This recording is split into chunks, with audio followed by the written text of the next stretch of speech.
আমি জন্মসূত্রে একদিকে যেমন মনসা বিদ্বেষী, অন্যদিকে ঠিক তেমন পৃথিবীর প্রধান শৈব সাধক। তাই তো দেবতার পূজার্চনার সাথে মনের অপার্থ যন্ত্রণার মন্ত্রণা মিশিয়ে আমি নিজে দেবতাকে আহ্বান করব। আজ ভক্তের কাছে ওই ভগবানের হবে পরীক্ষা। এই ভক্তের ডাকে ওই পাষাণ ভগবানের হৃদয় খেলা চলে উঠে কিনা।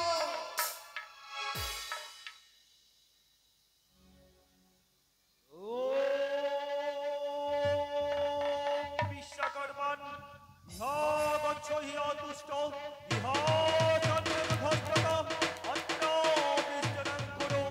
ওম অজয় নমঃ। ওম বিশ্বকর্মান ইহা গচ্ছ ইহা তুষ্ট ইহা জন্মের ভদ্রতা অন্য বিষ্ণুরং কুরু। ওম অজয় নমঃ। দেখা দাও প্রভু, দেখা দাও তোমারই সফল চেষ্টায় নিষ্ফল প্রয়াসে অধম ভক্ত জাতি সদাগরকে দেখা দাও প্রভু। চাঁদ, তুমি কি জন্য আমায় স্মরণ করেছো? ওগো প্রভু আমার, হয়তো তুমি জানো ওই শিব দুহিতা পদ্মাবতীর সনে আছে মোর কঠিন মত বিষম মত। তাই তো মনসার বিষাক্ত কালে ছবল হইতে একমাত্র সন্তান লখাইকে রক্ষা করার নিমিত্তে নির্মাণ করতে চলেছি ওই সমান্তরী পর্বতে লোহবাসরি ঘর। ঠিক আছে চাঁদ, আমার আশীর্বাদ রইল, তুমি নির্মাণ করো সেই লৌহ বাসর ঘর। ওগো প্রভু আমার, এমন ভাবে নির্মাণ করবে লোহবাসরি ঘর, দৈর্ঘ্যে প্রস্থে 7 পদ, ফাঁকে কন্যা বন, মঞ্জুষা গড়াইয়া দেহ রাত্রের ভেতর। যত মন লৌহ লাগে লৌহ তো বুঝিয়া এমন করে নির্মাণ করবে লোহবাসরি ঘর। তাতে সর্প কেন, পিপীলিকাও প্রবেশের পথটুকু নাহি থাকে যেন। ঠিক আছে চাঁদ, তোমার কথা মতোই সে বাসর ঘর নির্মাণ হবে। তাই করো প্রভু, তাই করো।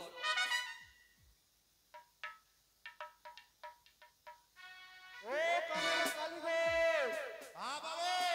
তোমরা তাড়াতাড়ি ছুটে এসো।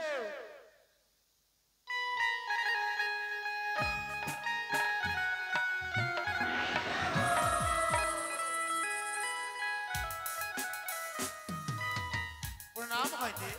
আশীর্বাদ করো। তোমরা কি জানো সেই চন্দ্রপতি সদাগর যে রয়েছে তার ছেলের কালকে শুভ পরিণয়, সে তাই তাড়াতাড়ি তোমাদেরকে লৌহ বাসর ঘর নির্মাণ করতে হবে। বেশ, তাই হবে। তাহলে আমরা আরম্ভ করি বাসর ঘর ঠিক নির্মাণ। আছে।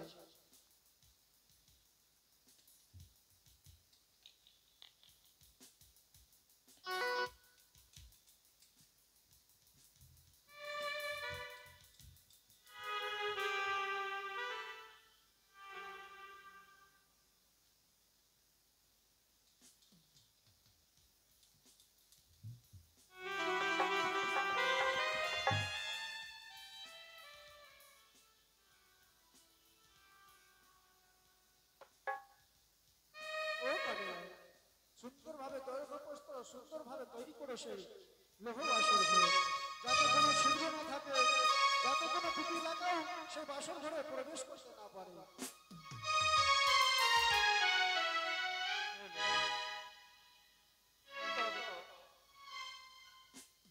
ওই না চাঁদ সওদাগরের পুত্রের জন্য সৌতালি পর্বতে নিশ্চিদ্র লোহবাসর ঘর নির্মাণ করছি। এই তো আমার সুবর্ণ সুযোগ।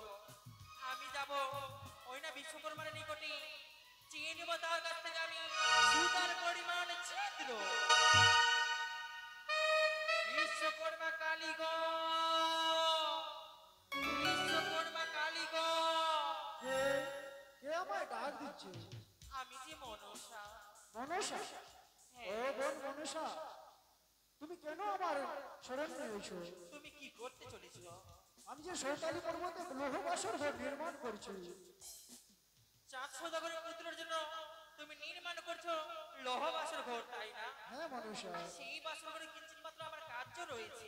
কি কার্য রয়েছে? ঈশান কোণে রাখো তুমি সুতার পরিমাণ ছিদ্র। মনসা, আমি যদি ঈশান কোণে ছিদ্র রাখি তাহলে তো আমার বিশ্বাসঘাত করা যাবে। আমি যে তোমায় সর্বসহায় থাকবো, তুমি আমার কথা মতো তুমি কাজ করে যাও। ঠিক আছে মনসা, আমি তোমার কথা মতো এই ঈশান কোণে ছিদ্র করে দাও তুমি। কোথায় সেটাই? ও সদাগর বাবু, আমাদের বাসর ঘর নির্মাণ সম্পন্ন হয়ে গেছে দেব।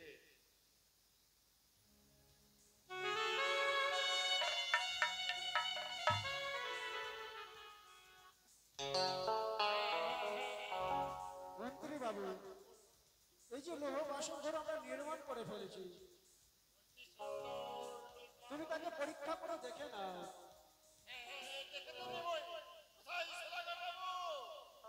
সদাগর বাবু,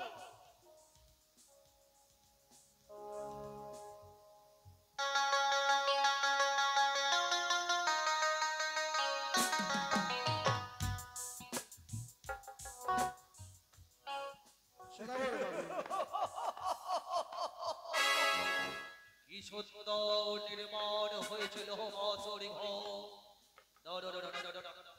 আনন্দে উৎফুল্লিত হলে চলবে না।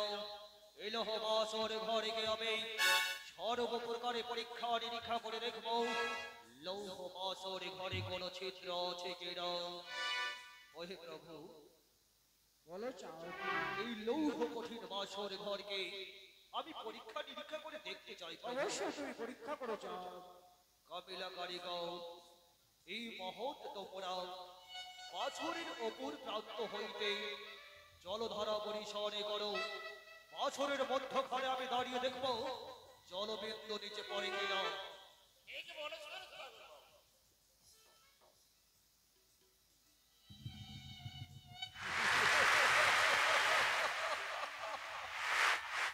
একে লাখের মৃত্যুকে আমি ফাঁকি দিয়ে দীর্ঘ পথ অতিক্রম করেছি।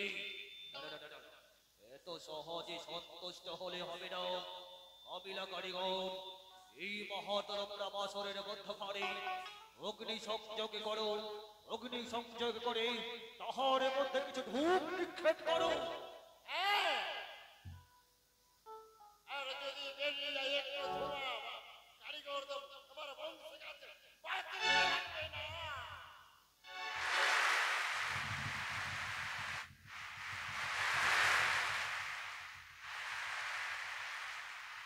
এবারই আমি নিশ্চিত হয়েছে এই লৌহ কঠিন বাসর ঘর সম্পূর্ণভাবে নিশ্চিদ্র। সম্পূর্ণভাবে নিশ্চিদ্র।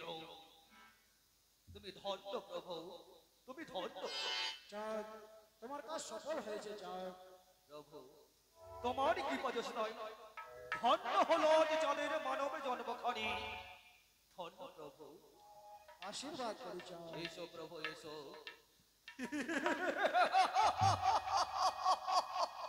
চেয়ে দেখ করে চেয়ে দেখ, সমান্তরী পর্বতে বড় পাতালে খনন করে আমি নির্মাণ করেছি বিচ্ছিন্ন বাসর ঘর। তাহে রাখিব মম পুত্র লোকৃত্তর, দেখিব সেই লৌহ ঘরে ডাক শক্তি কি বা করিতে পারে। ডাক পেজে জনি আসিবে বাড়িয়া, ডাক পেজে জনি আসিবে বাড়িয়া, লক্ষ টাকা দেবতারে সুন্দরী সহ দিয়া।